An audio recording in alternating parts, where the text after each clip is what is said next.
Muy buenas, de nuevo con ustedes para la penúltima sesión de este ciclo de humanización de la sanidad a través de la historia, la Edad Media, en la conferencia que vamos a dedicar a la ciencia en la Edad Media. Seguimos en el Museo de Farmacia Hispana y estamos en el Laboratorio del Alquimista. Como ven, es una reproducción cinematográfica hecha por una persona de Cifesa, que fue una productora de los años 50, importante en España, y que la hizo don Guillermo Folleau, que fue el primer director de este museo. La decidió hacer cuando visitó en Praga, al lado del castillo, la calle de los alquimistas, aunque esto no tiene nada que ver con aquello, y lo hizo inspirándose fundamentalmente en los cuadros de David Teniers. Está bastante bien, como ven ustedes, hay una serie de aparatos destilatorios, está la mujer en jarras, que no está, debe estar ahora mismo en una exposición, pero hay un aparato destilatorio en el que está la retorta y el refrigerante, y luego diversos aparatos de vidrio, diversos alambiques y los instrumentos del fuego, porque la alquimia, al fin y al cabo, fue una cuestión de dominio del fuego, una cosa que en la actualidad es muy sencilla, pero precisamente en la Edad Media y antes de la Edad Media no lo era tanto.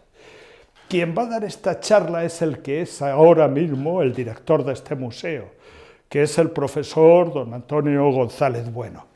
Don Antonio González Bueno, además de director del museo, es el catedrático en la actualidad en vigor de Historia de la Farmacia y Legislación Farmacéutica de esta facultad en la que estamos, que es la Facultad de Farmacia de la Universidad Complutense de Madrid. Él es doctor en biológicas y fundamentalmente su prestigio se fundamenta en su extraordinaria obra científica.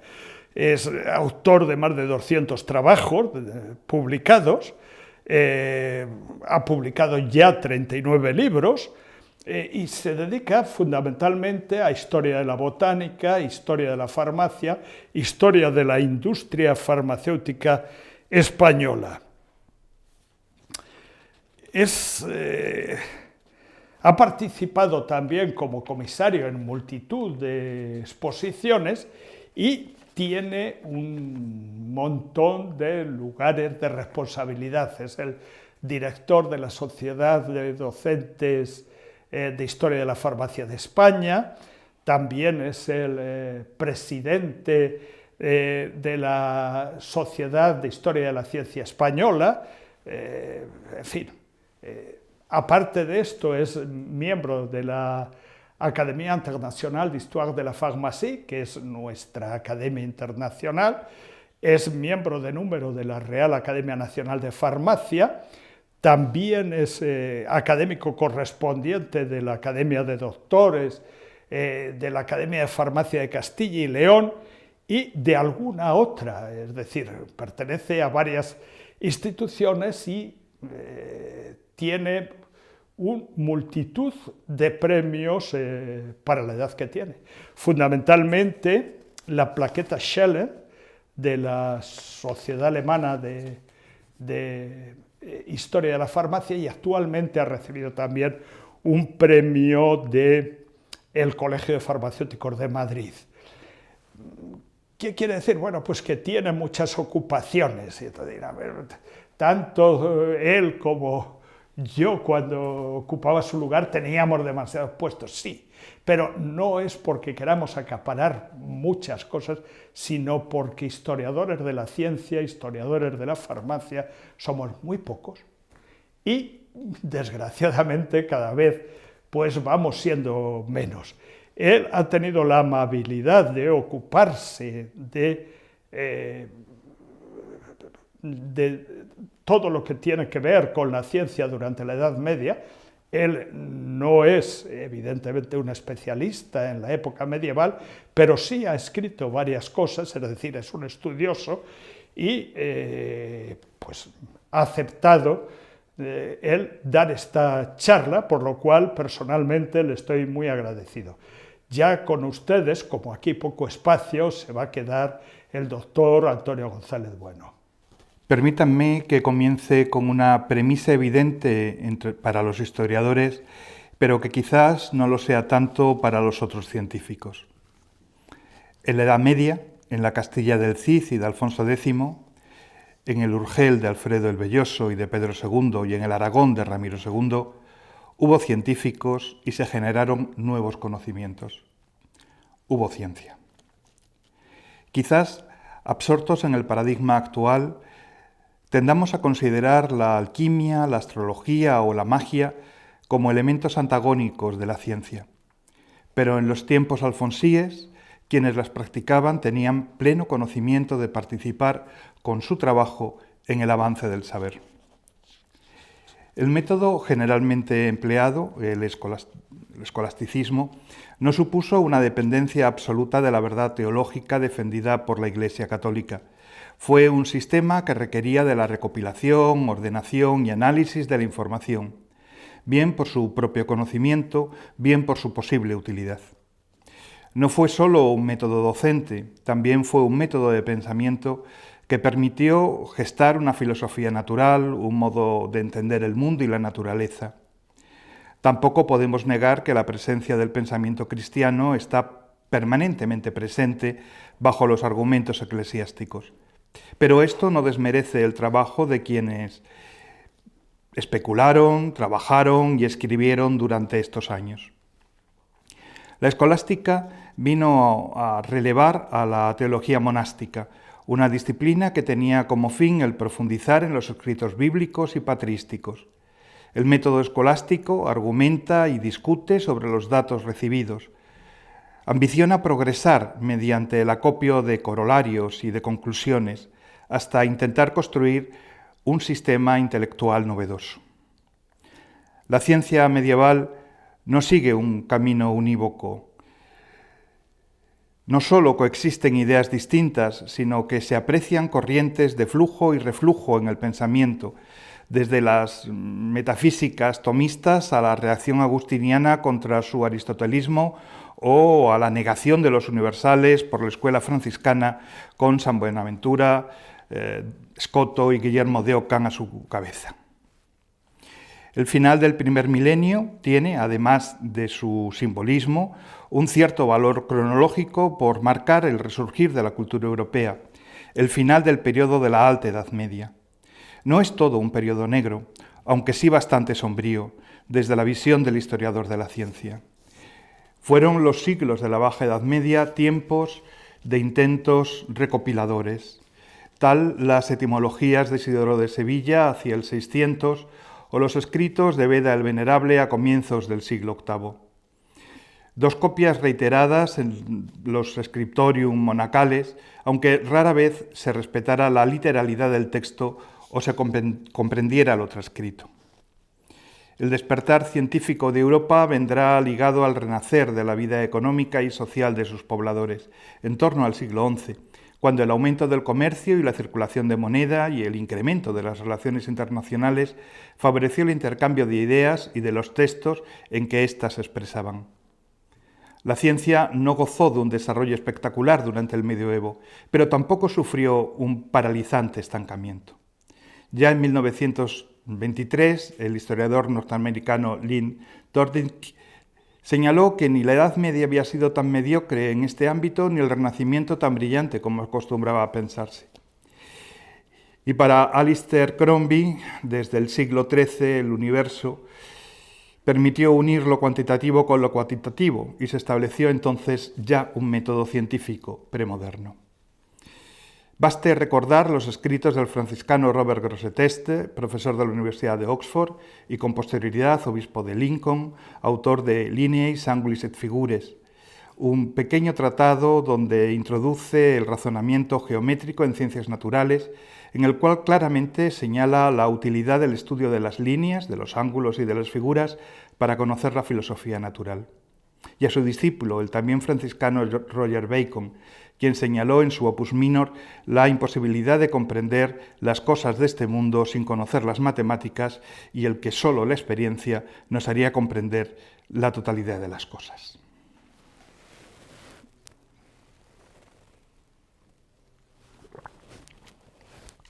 Tras la aritmética y la geometría, tanto la aritmética como la geometría, como la astronomía y la música, comenzarán a disponer de un desarrollo propio, alejado de las compilaciones parciales y acríticas de Boecio y Cassiodoro tras la recepción europea del saber islámico.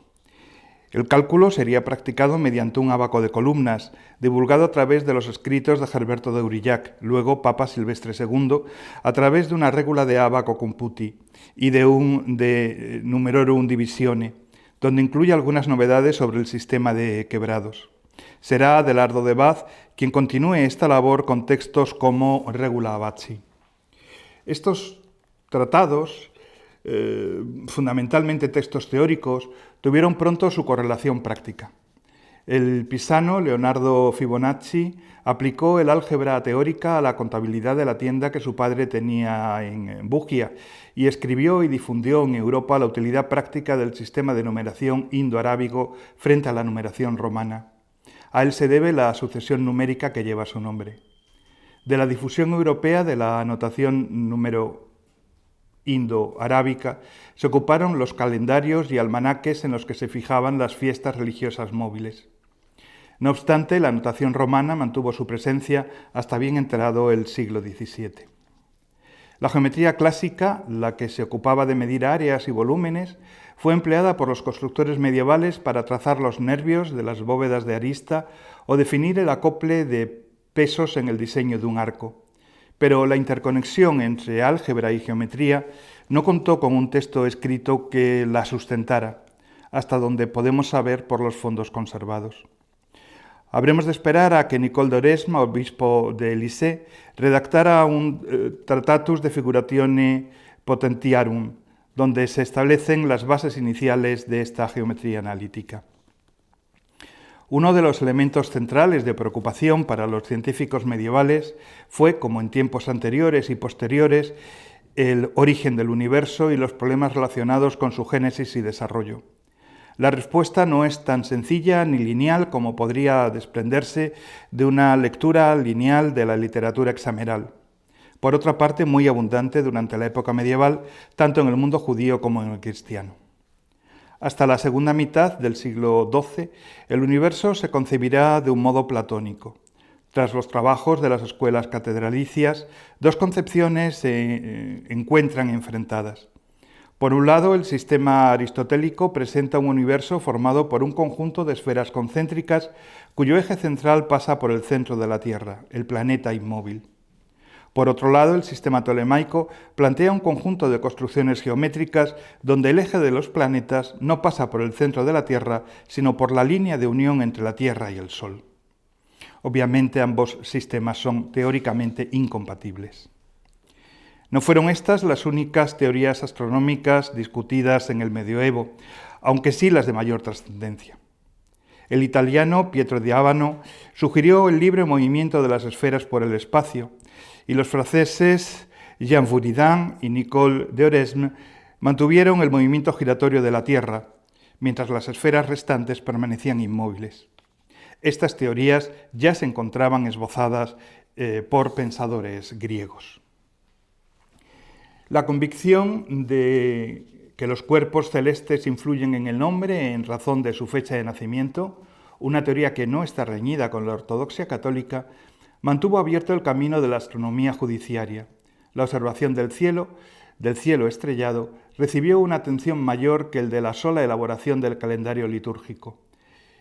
Baste recordar las tablas y los libros del saber de astronomía de nuestro Alfonso X, construidos en los talleres toledanos del Palacio de Galiana entre 1250 y 1222. Con todo, los datos disponibles sobre observaciones astronómicas directas son escasos y limitados a algunos eclipses lunares o solares. La iconografía medieval acostumbra a representar a los estudiosos ante sus instrumentos. Una esfera armilar en el caso de Nicole de Oresme, o el abad Richard de Wallingford fabricando un astrolabio para el que emplea regla y compás. Este gusto por los instrumentos caló en algunas cortes europeas, para cuyos monarcas se construyeron planetarios movidos por pesas, relojes astronómicos, donde se muestra el movimiento del Sol y la Luna y otros juguetes científicos. El Tratado del Astrolabio de Geoffroy Chaucer, autor de los cuentos de Canterbury, contiene descripciones de las muchas variantes conocidas de este instrumento y sus derivaciones lúdicas. Los relojes mecánicos conocen un particular desarrollo al generalizarse la vida en la ciudad. Hacia el siglo XIV, las torres de los ayuntamientos y de las catedrales comienzan a poblarse de estos instrumentos que marcarán el tiempo, compitiendo con el toque de las campanas, hasta entonces el único sistema indicador del paso de las horas. La trigonometría, el estudio de la medida de los ángulos, va aparejado al de la astronomía.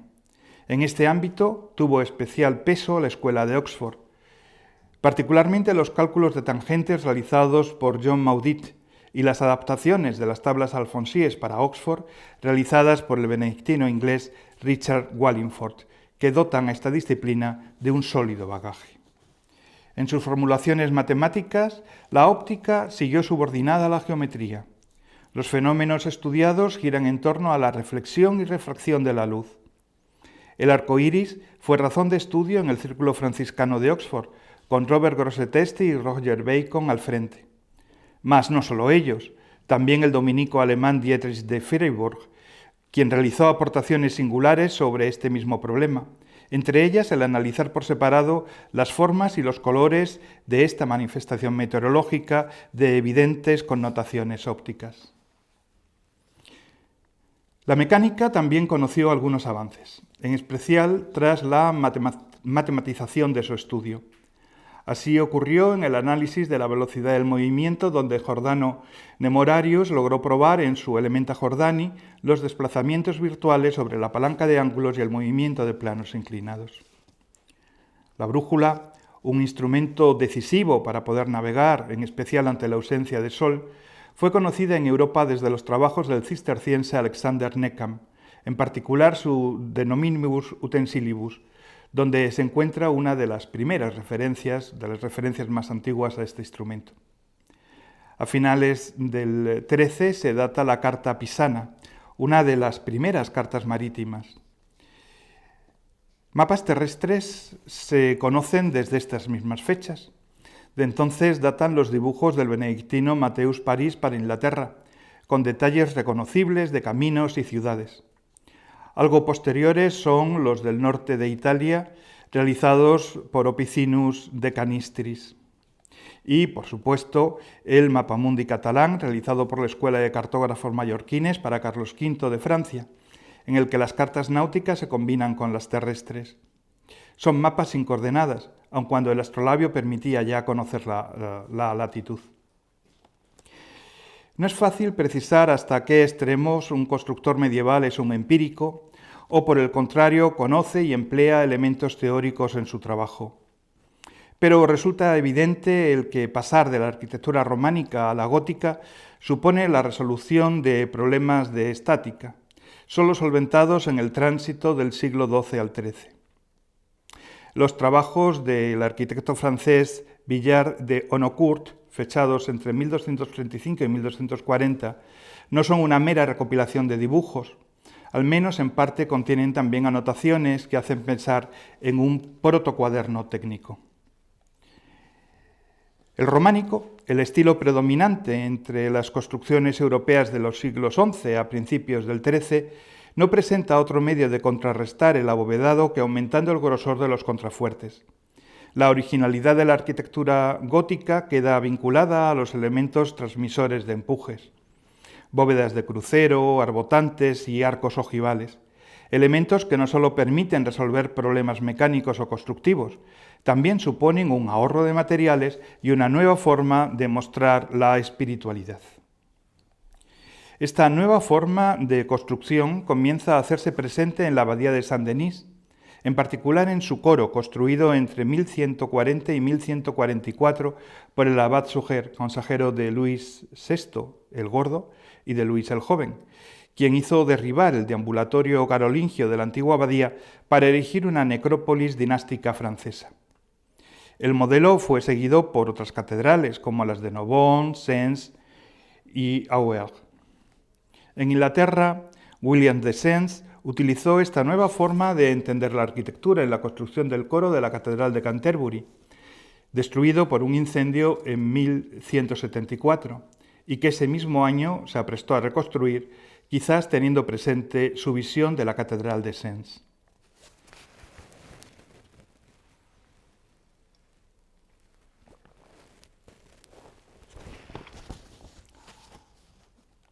La fuente mayoritaria de ingresos en el mundo medieval fue sin duda el trabajo agrícola, esencialmente dedicado a procurar el sustento diario, básicamente el de cereal y en menor medida las legumbres. Paulatinamente, a medida que los burgos alcanzan protagonismo, comenzaron a introducirse otros cultivos, a los que se les confiere utilidad distinta a la del mero alimento. En el área mediterránea, especialmente en el levante hispano y en el sur de Italia, se plantaron moreras desde el siglo XII. El lino fue otra de las plantas de procedencia oriental introducidas en este siglo XII. Se empleó tanto para la producción de hilados como de papel. Este proceso de aclimatación de plantas de origen oriental conocerá su auge en la Europa occidental durante el siglo XIII. Junto a las tintorias, en particular la rubia, el azafrán o el índigo, aparecen otras comestibles, tales como la caña de azúcar o algunos frutales. El trabajo agrícola se vio favorecido por un mejor manejo de las fuerzas de tiro. Hacia el 1200, en las tierras del norte francés o en las de Flandes, los tradicionales bueyes fueron sustituidos por caballos, lo que aumentaba la velocidad, aunque el nuevo tiro suponía un mayor coste en el mantenimiento. Frente al heno del buey, había que disponer grano para el caballo, lo cual además conllevaba un acúmulo de forraje no siempre posible, especialmente en invierno. Los textos del arzobispo de Rouen, Eudes Rigaud, mandando a apresar los caballos que estaban trabajando en el día de San Matías de 1260, es una prueba documental del empleo de estos animales. Los europeos del norte diseñaron un arado pesado, asimétrico y con vertedera, más útil para sus labores que el arado romano, por cuanto conseguía aumentar la profundidad del suelo removido, facilitando así el abonado. En los suelos mediterráneos, donde solo se precisaba una aireación y renovación superficial, el arado romano siguió cumpliendo adecuadamente su función. El abonado, cuando se producía, era de origen animal, generalmente limitado a explotaciones como huertas o viñas, empleando para ello los materiales producidos por el ganado estabulado. Nos quedan datos que permiten asegurar, al menos en ocasiones, el empleo de la sal marga y la ceniza como abono, e incluso del propio rastrojo del cereal, ya que éste se segaba solo a media altura. En el gozne, entre los siglos XII y XIII, comenzó a extenderse por el norte de Europa un sistema alternativo a la rotación bianual de cultivos, el denominado de 3 campos. Comenzó a emplearse en los territorios norteeuropeos. Este procedimiento consiste en alternar un cultivo primaveral con el habitual de invierno, seguido por un año de barbecho. Este sistema de producción no alcanzó las tierras meridionales del Loira y los Alpes. Solo resultó útil en tierras fértiles o abonadas, y tampoco tendría larga vida. Ya en el siglo XIV algunos campesinos franceses e italianos sustituyeron el año de barbecho por el cultivo de leguminosas. El esfuerzo colonizador ejercido por los agricultores del medioevo sobre los bosques fue prácticamente continuo, y ello por una doble razón: el agotamiento de los campos y el incremento de la demanda de productos para la alimentación tras el aumento poblacional de los siglos X al XIII. La roturación del bosque no fue el único sistema empleado para aumentar la superficie cultivable, se idearon otros. desde la retención de arenas costeras en el Mar del Norte mediante plantaciones de mimbres, a la retención de las dunas portuguesas empleando el cultivo de pinos, o la desecación de los pantanos en Flandes y en el Bajo Loira mediante la construcción de diques. La utilización del agua y el viento como fuente de energía apenas avanzó en la Europa de la Edad Media. Hacia el siglo XIV se desarrolla un sistema para aprovechar la energía de la caída del agua elevada de manera artificial, un mecanismo de cangilones similar al empleado siglos atrás en los países del África mediterránea. Los molinos de viento, aún pequeños y con poca capacidad de trabajo, comienzan a generalizarse hacia el siglo XIV, donde no es posible utilizar la fuerza motriz del agua. Aún no se disponía de mecanismos capaces para adaptar sus palas a la dirección del viento, lo que obligaba a que toda la estructura fuera móvil. Estos molinos de viento son conocidos desde el siglo X, aunque su empleo en Europa no se generalizará hasta el siglo XIII. Los molinos torreta, de base fija y móviles en su sección superior, comenzaron a ser visibles en los campos italianos de comienzos del siglo XV. Durante la Edad Media, la agricultura tiene un carácter de arte mecánico y como tal dispone de una literatura propia. Sigue vigente los textos clásicos de Varrón y Columela, pero se adiciona otra serie de obras, buena parte de ellas en lengua vernácula, cuya redacción cabe fijar hacia el siglo XII. Es el caso del Ruralium Commontorium del bolognés Pietro di Crescenzi, aún imbuido del Re Rustica de Columela, o de los manuales de economía doméstica de Walter de Henley, e incluso los Regulae ad Custodiendum Terras redactados por Robert Grosseteste hacia 1240 para la condesa de Lincoln. Con todo, se trata de una agricultura más extensiva que intensiva, donde la producción rara vez supera en 5 veces a lo sembrado y que conoció una notable crisis en el siglo XIV. El notable incremento de la población, unido a la insuficiencia técnica de las explotaciones, motivó una crisis nutricional favorecedora de la epidemia de 1348 a 1350, con la consiguiente despoblación de territorios prolongada hasta los comienzos del XV. Mas no todo fue agricultura. Durante el medioevo, en particular durante el siglo XII, se inició un proceso de mecanización que tiene en la rueca su ejemplo paradigmático. Nos quedan evidencias del ovillado de carretes utilizando este instrumento en la Bolonia de 1222. Los telares llegaron a Europa procedentes de Egipto hasta hacia el siglo XI. Inicialmente fueron destinados de manera exclusiva al trabajo de la seda. Los artesanos medievales lograron, si bien de manera empírica, un cierto dominio de los tintes, tanto para lana como para telas. Emplearon sustancias naturales como líquenes, rubia, gualda o azafrán, que fijan con mordientes tales como alumbre, potasa o tártaro. Para ello dispusieron de recetas que han llegado hasta nosotros. Conocemos estas fuentes documentales entre los siglos VIII y XVI. La impresión con tacos de madera puede retrotraerse al 1147. Nos queda constancia de su empleo en el monasterio de Engelberg. En Limoges, en 1381, queda atestiguado el empleo de tacos de metal. Si bien para el desarrollo de la imprenta en gran escala habrá que esperar a que el orfebre Johannes Gutenberg la desarrollara en Maguncia entre 1447 y 1455. Los talleres monásticos fueron el origen del desarrollo de técnicas artesanales, fundamentalmente empleadas para el ornato de las iglesias, por lo que la orfebrería y las vidrieras gozaron de especial desarrollo. Un benedictino alemán de nombre Teófilo nos dará cuenta de estos avances en su Schedula Diversarum Artium, fechada en el siglo XII. Entre los metales destaca el uso del hierro, cada vez más maleable gracias a los hornos que consiguieron temperaturas más elevadas tras la introducción de nuevos fuelles, movidos por energía hidráulica que aumentaron las corrientes de aire. En torno a esta actividad metalúrgica es posible observar una cierta especialización profesional que conllevará implícita una agrupación gremial. plateros, herreros, estañeros, soldadores, bruñidores, cinceladores, repujadores, espatuleros y otros más serán conscientes de la importancia de su ejercicio y buscarán un especial cuidado en los acabados. Esto les servirá como signo definitorio. Un buen número de instrumental, como los relojes y los astrolabios, saldrán claramente beneficiados con ello. Algo similar se describe para el trabajo con el vidrio, especialmente en las tierras del Mediterráneo, con Venecia a la cabeza.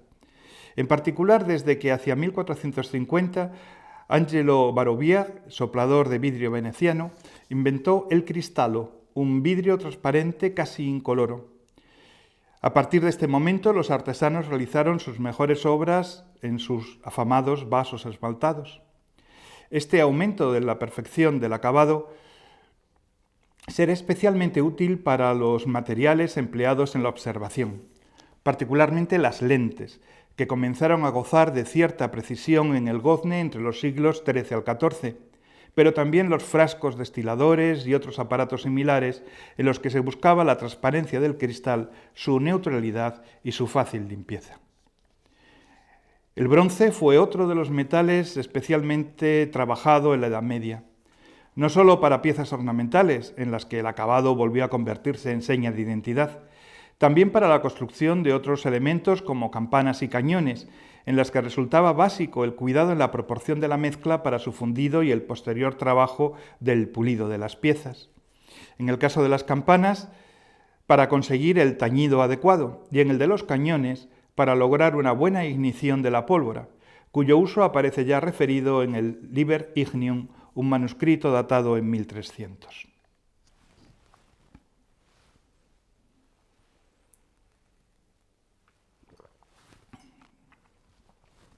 Las ciencias naturales, durante la Edad Media, desempeñan un doble rol. Por un lado, su estudio tiene un carácter farmacológico. Por otro, tanto plantas como animales son empleados como ejemplos de carácter moral o didáctico. La historia natural se construye sobre las fuentes griegas transmitidas con mayor o menor cuidado a través de los textos árabes traducidos al latín. En gran parte sus textos fragmentarios e incompletos. Es el caso del temprano Herbarium Apulei, un remedio, una mezcla de la materia médica que redactara Pedazo Dioscórides, Cayo Plinio II y Lucio Apuleyo, que pese a contener solo algo más de un centenar de remedios medicinales, conoció un buen número de versiones latinas e incluso en lenguas romances. Conocemos copias de este Herbarium Apulei a lo largo de todo el medioevo, lo cual prueba el escaso conocimiento farmacológico experimentado durante estos siglos.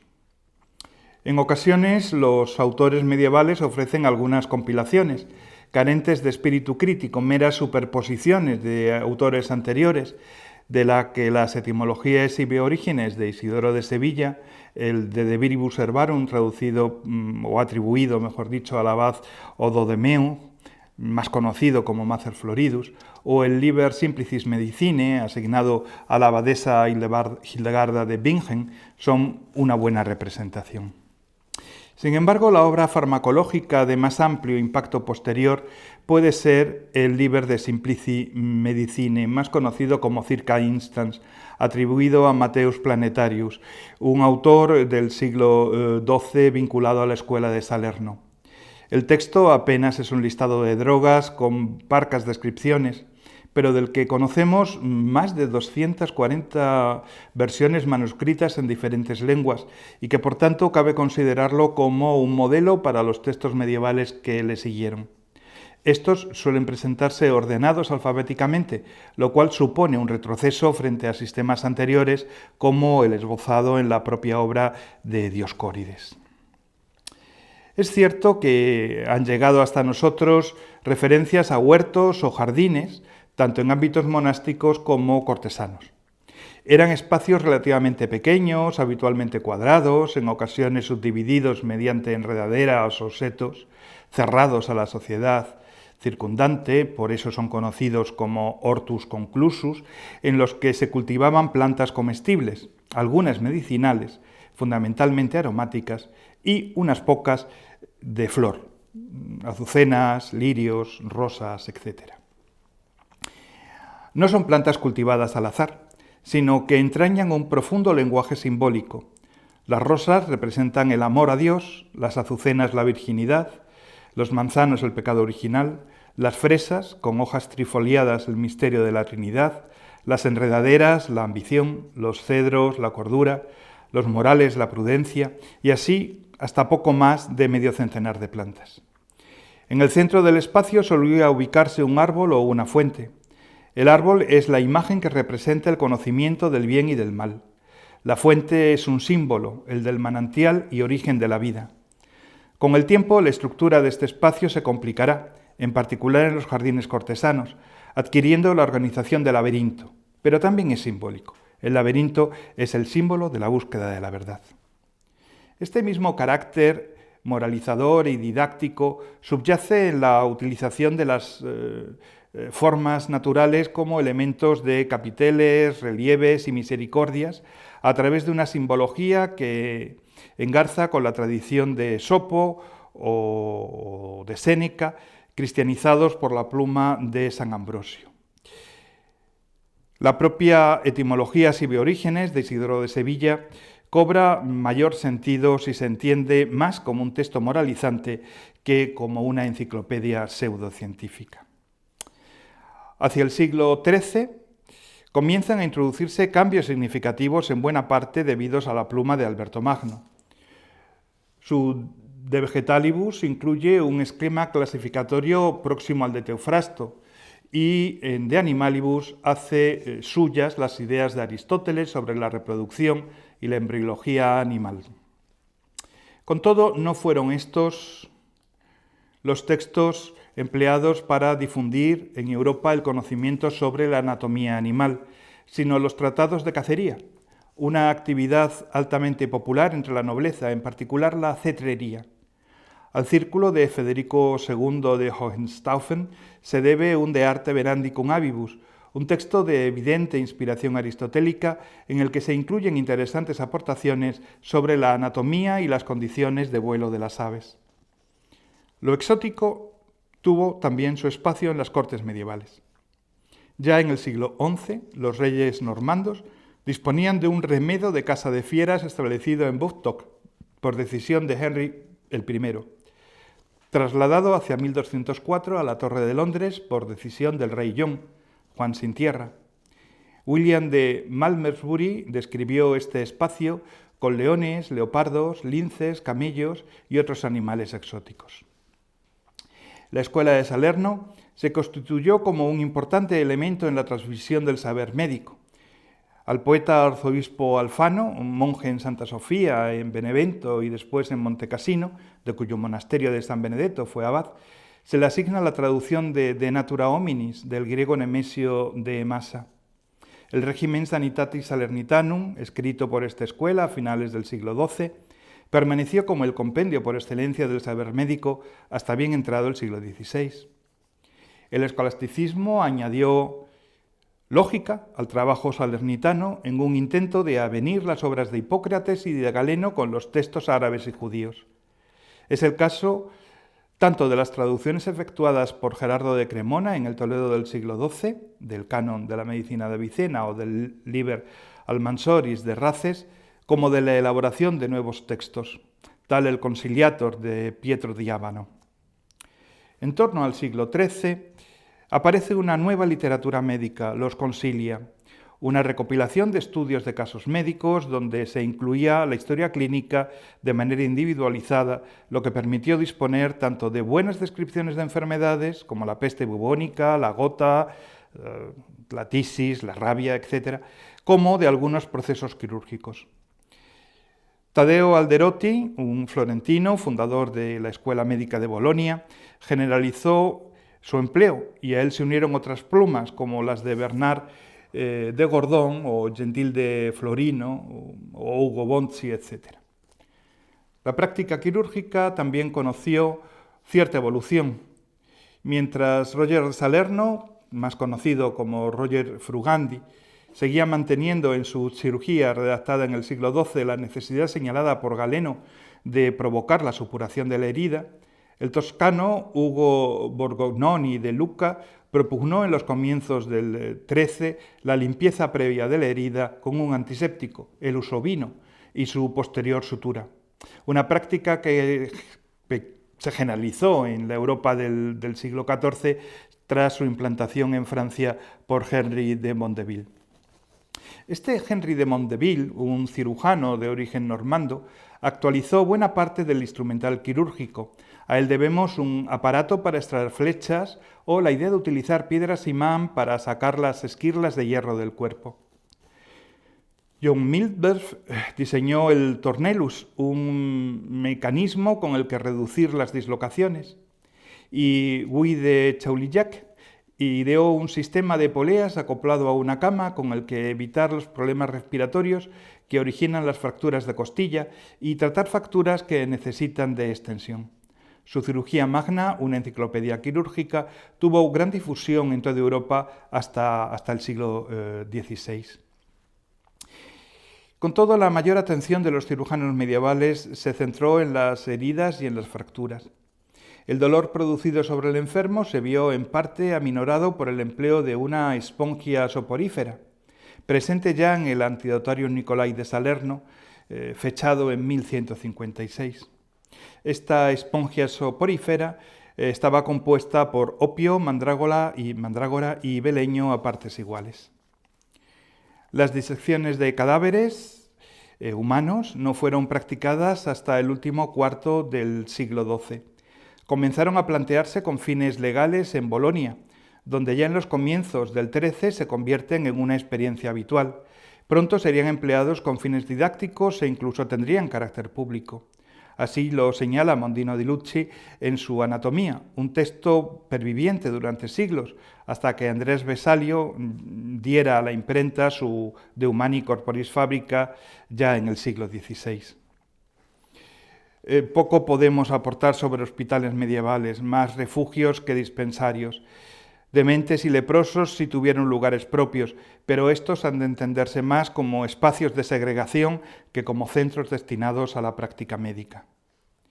La alquimia fue conocida en la Europa medieval a través de la vía más habitual de transmisión de saberes clásicos, la traducción al latín de textos árabes. No son pocos los hispanos que se empeñan en esta tarea, desde los trabajos del arcediano de Pamplona, Robert de Queton, en los años centrales del XII, a los de Hugo de Santalla en el siglo XII, probablemente realizados en Tarazona, o los llevados a cabo por Gerardo de Cremona en la ciudad de Toledo, de modo que hacia fines del siglo XII podemos suponer ya asimilados estos saberes. Pero a este proceso habitual se une otro, la transmisión directa de fuentes griegas vertidas al latín, y ello desde los más variados ámbitos, desde las composiciones Actigenda Musiva elaborados en Lucca entre 1787 y 1816, con notas relativas a la metalurgia, vidrería y tintura, hasta las Mappe Clavicula, cuya existencia se conoce desde el siglo IX, o el de Artibus, datado en el siglo X. Algunos son versiones debidas a cronistas monásticos, pero otros parecen proceder del trabajo propio de sus artesanos. Los textos alquímicos con estas características se nos presentan con cierta abundancia. Baste recordar la Alquimia Minor del siglo XIV, atribuida a Alberto Magno, o el Compendium Anime, del que se responsabiliza a Raimundo Lulio. Se trata en general de libros de recetas, esto es, de textos donde solo se contiene la parte operatoria. No obstante, el sostén teórico está subyacente, de modo que es posible establecer una conexión entre este tipo de literatura y los textos alquímicos medievales, basados en que al menos ambos utilizan el mismo tipo de fuentes. En algunas ocasiones, estas colecciones de recetas van precedidas de un texto introductorio donde se reivindica el saber alquímico, en particular para justificar los cambios operados y las causas de sus imperfecciones. A esta doble estructura responden el Speculum Alchimiae, atribuido falsamente a Roger Bacon, o la Alquimia Minor, adjudicada a Alberto Magno. Menos frecuentes son los textos exclusivamente teóricos, aunque disponemos de algunos ejemplos. Tal Clavis Sapientia, atribuido al andalusí Artephius o el Liber Ethereum Verborum, que corrió bajo la autoría falsa del príncipe omeya Khalid ibn Yazid. Este sencillo esquema no permite recoger en su integridad la producción alquímica medieval. Junto a estos figuran otros textos en los que tanto la justificación teórica como las operaciones quedan ocultos bajo fórmulas alegóricas. Quizás el ejemplo más evidente sea la Tábula Esmagdina, atribuida al mítico Hermes Trimigesto, cuyo propósito era revelar el secreto de la sustancia primordial y sus transmutaciones, conocido por manuscritos medievales pero con predecesores árabes. En otros casos, estas formulaciones alegóricas están envueltas en un halo místico, como el Tractatus Parabolicus, donde se utilizan imágenes de la pasión de Cristo, o el Aria Consurgens, inspirada en el Cantar de los Cantares. La mayor atención prestada en los textos alquímicos suele relacionarse con los cambios experimentados en el color y en la apariencia de la materia empleada. En torno a ello se configura un lenguaje propio y algunas soluciones técnicas de interés. En el primer caso, estos textos precisan el contenido semántico de términos como lavado, solidificación, sublimación, fusión, destilación, calcinación, etc. En el segundo figuran logros eficaces en la construcción de hornos, alambiques y aparatos de vidrio como los que me rodean y con los que se logran procesos como la condensación de sustancias volátiles o la obtención de alcoholes, logradas ya en Salerno en el siglo XII y de indudable interés tanto medicinal como para el consumo culinario. La Edad Media no fue para la ciencia ese periodo de oscuras tinieblas que algunas voces han querido transmitirnos desde la división cronológica establecida por los humanistas del siglo XV. Es indiscutible que los 5 siglos que constituyeron la Alta Edad Media en el mundo del occidente europeo significaron un atraso cultural frente a la antigüedad clásica, sin duda debido a un distanciamiento entre el ámbito monástico, detentador del saber, y la realidad social de su entorno.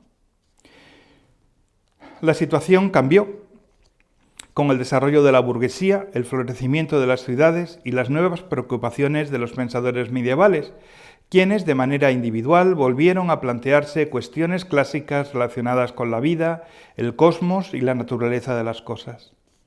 Sus respuestas han quedado obsoletas con el paso del tiempo, pero no por ello carecieron de interés en su momento y sirvieron para avanzar en los muy variados y en ocasiones erráticos caminos de la ciencia. Johannes Parvus, más conocido como Jan de Salisbury, escribió en una de sus obras clásicas, Methodologicon, fechado en 1159, las siguientes palabras. Decía Bernardo de Chartres que somos como enanos a los hombros de gigantes. Podemos ver más y más lejos que ellos, no por la agudeza de nuestra vista, ni por la altura de nuestro cuerpo, sino porque somos levantados por su gran altura. Muchas gracias. Pues solo me queda ya agradecer al doctor González Bueno su magnífica conferencia, el que haya aceptado participar con nosotros en este ciclo y que quedemos inmortalizados en este lugar tan hermoso del museo, los 2 últimos directores, y que es muy adecuado a la edad y la condición que tenemos. Muchísimas gracias, profesor González Bueno.